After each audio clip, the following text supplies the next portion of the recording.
Iba talaga ang magnet ng dalaga. Paolo, ayaw kumalas kay Kimi.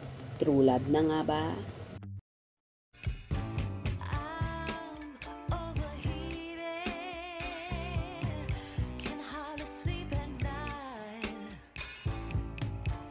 doing crazy dreaming.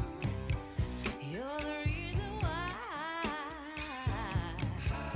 hiding by the baby.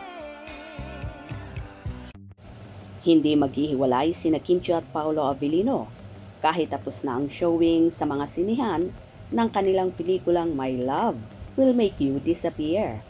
Ito ang tiniyak ni Paolo sa meet and greet nila ni Kim sa Dubai kamakailan lamang. Ayon kay Paolo, bagamat may mga gagawin siya para sa kanyang solo career, kalahati ng nakalinya dito o hindi mawawala si Kim.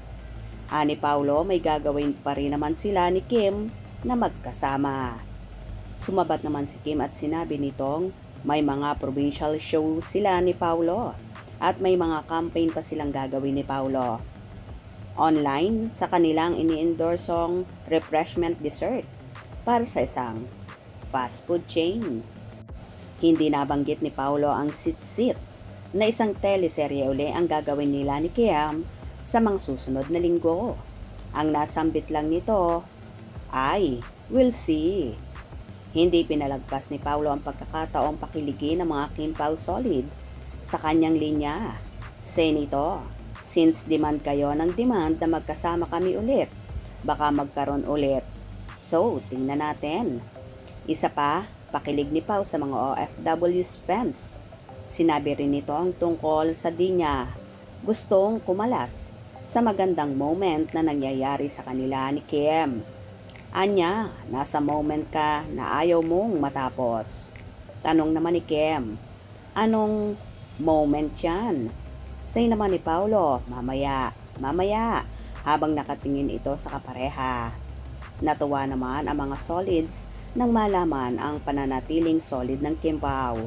Reaction nila, hindi naman raw sila mabibitin sa ayuda sa dalawa at hindi makakaranas ng tagtuyot. Kung dati-rati, ayaw ni Paolo na matali sa love team.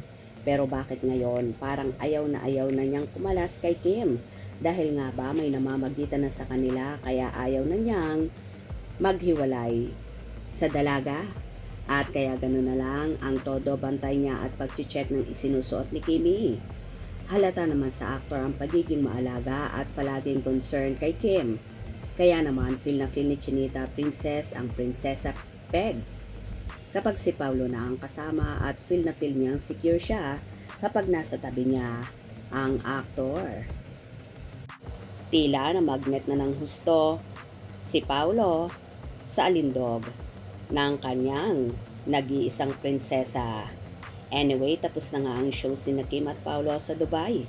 Sana naman kaya ang next destination na magjowa, lalo na ngayong mahal na araw. Posible kaya bang pahinga muna din sila? Hope you enjoyed. Please subscribe for more info.